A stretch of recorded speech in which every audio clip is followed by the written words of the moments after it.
Hello there, my name's Andy from Gobbo's Grotto. Today we are going to do something slightly different from the normal Blood Bowl stuff, in that we are going to try a different game altogether. We are going to try Warhammer Total War 2. Hopefully this is going to get it, so bear with me. It should be doing it.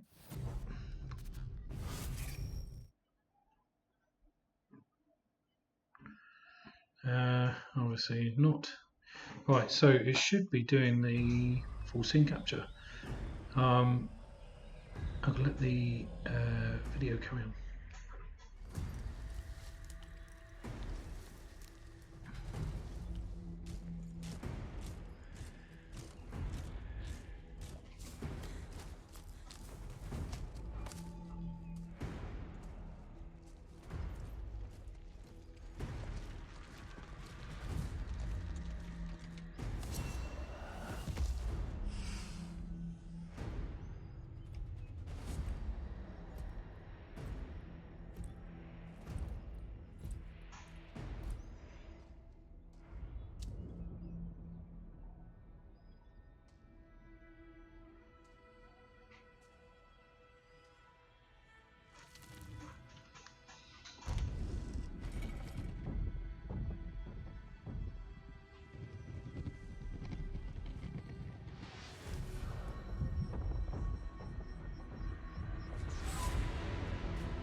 So rather awesome cinematics for this game.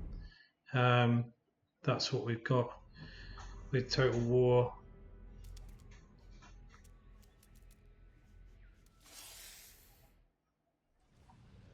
So that's going to be the game that we're going to do on and off. It's going to just be some short videos, sort of like half an hour here and half an hour there, just sort of fitting it in around the rest of my real world life.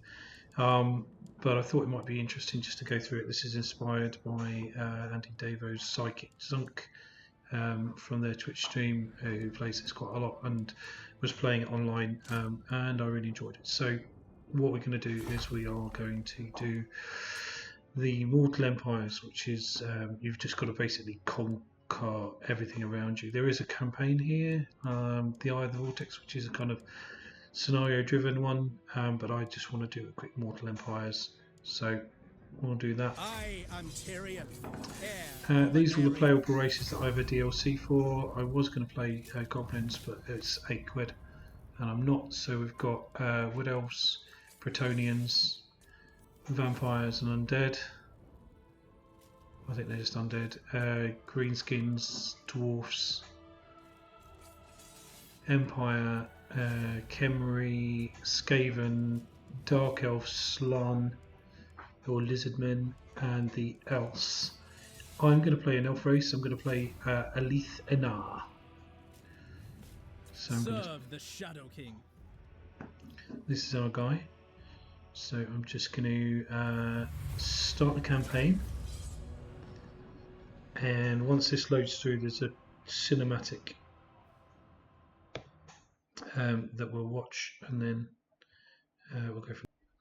So it takes a little while to load up, but what will happen is it'll go into the race or character specific cinematic next. So Alethanar is the character I've chosen. He's the Shadow King of Nagaroth, not to be confused with Nagaroth, which is the land of the Druchi or the Dark Elves. Nagaroth was the ancestral land of the Dark Elves before they became the Dark Elves, before the split.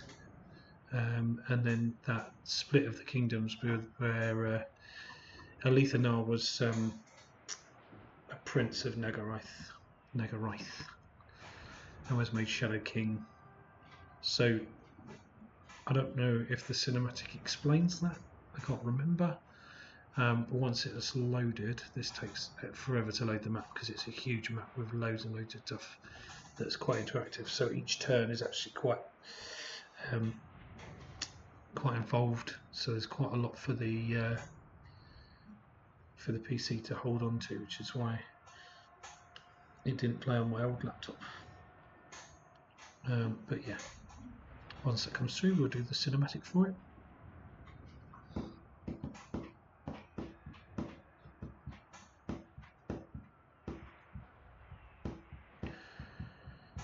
Still got a bit of lag, unfortunately. Sorry, I would pause it. For some reason, if I flip between screens, it stops loading. So it's one of those. Should be a couple of minutes more. Just thought I'd try something different other than Blood Bowl. Played this before, but we'll see if it makes anything half decent for YouTube. It looks quite good on streaming.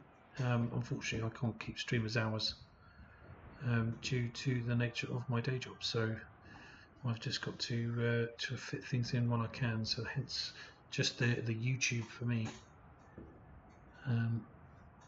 But yeah, we'll see how it goes. Just nearly done. The bar is nearly across.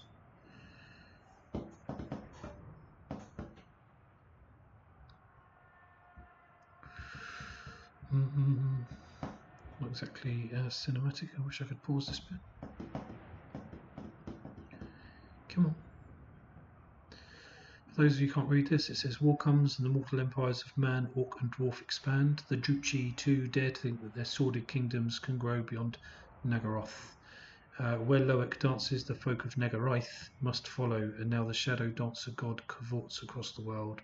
This means the time has come for Alethanar to leave the shadows.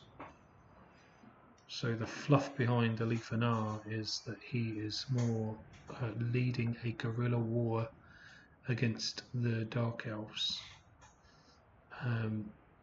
as they raid across his lands, because he's the closest lands to the land of the Dark Elves, so they often come across Nagaroth. Here we go. Looks like we're in. The bar is complete anyway. That's my very limited lore knowledge. Here we go. Alethanar, your hatred of the Druchi is beyond compare. Your very name strikes fear into their icy hearts, as it should. They are traitors all. In the West, they carry on, living their sadistic lives, ignorant that your vengeance nears. Soon they will fall foul of your blade or bow.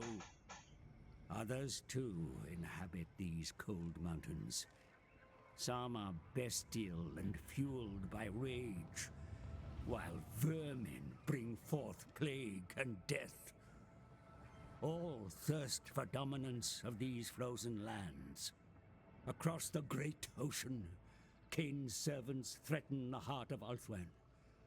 They control a source of great power, one that, if claimed, can twist minds and bestow untold strength. Your time beckons, Alethanar.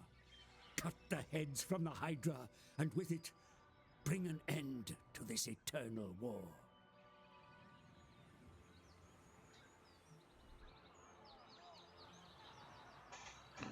Well, that was exciting. So we'll just wait for it to come back off that screen. And then once everything's loaded in, we will go from there. Ready? So there we go. Right, so we're loaded in. We'll get rid of that because that's what that was. So here it just tells us how we play. This is only here for a brief time. So what we're looking for is this is the special race-specific rules for Alethanar. He has the Marks for Death, which means that if you assassinate certain army leaders or generals, you gain lots of rewards.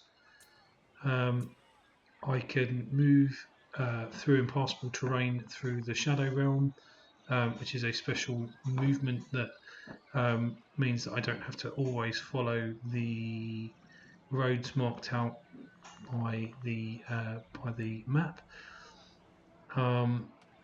I can ambush my foes when I start battles, and then that's the Spirit of Vengeance part, and the Sword of Cain, which is elf specific rather than Alethanar specifically, is a weapon of power which is up on one of these islands up here somewhere. And if I was to capture it, then I would get a certain level of power. So we've done that. We'll click that. These are the targets, the Marks for Death targets. Some of them are close by, some of them are far away, but each one of them I kill or destroy will give me rewards. So I've also got to have another objective. So on this right hand side here where the cursor is, it gives me some messages. So that's my Marks for Death targets, how they play, and then the short-term objectives.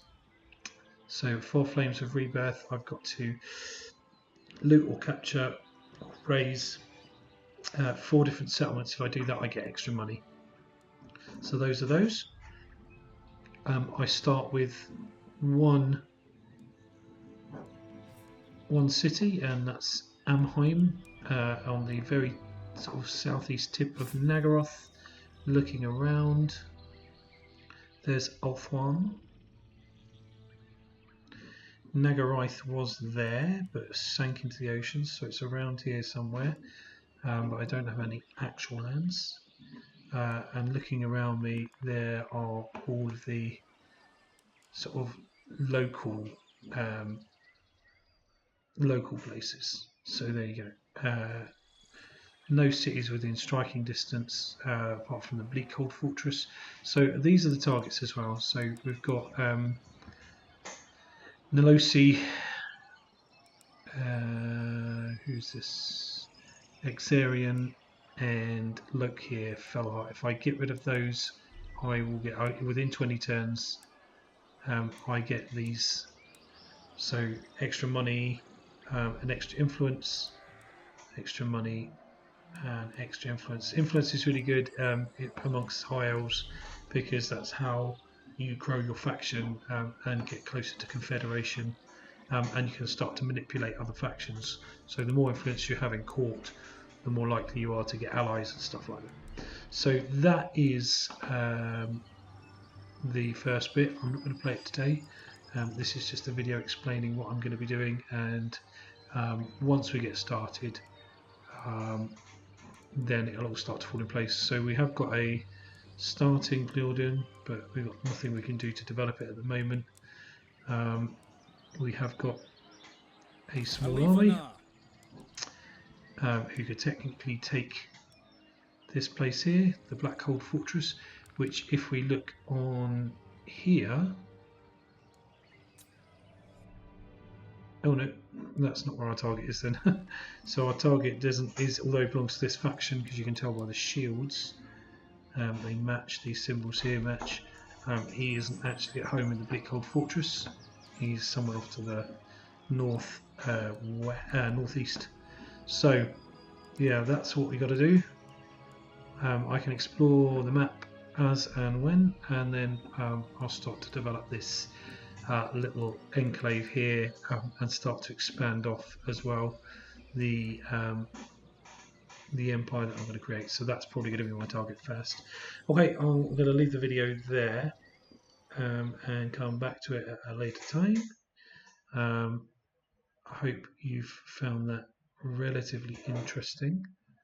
Not too distracting with my different background. I really need to get a green screen. So this is going to be a new series of videos. My name is Andy from Gobbo's Grotto.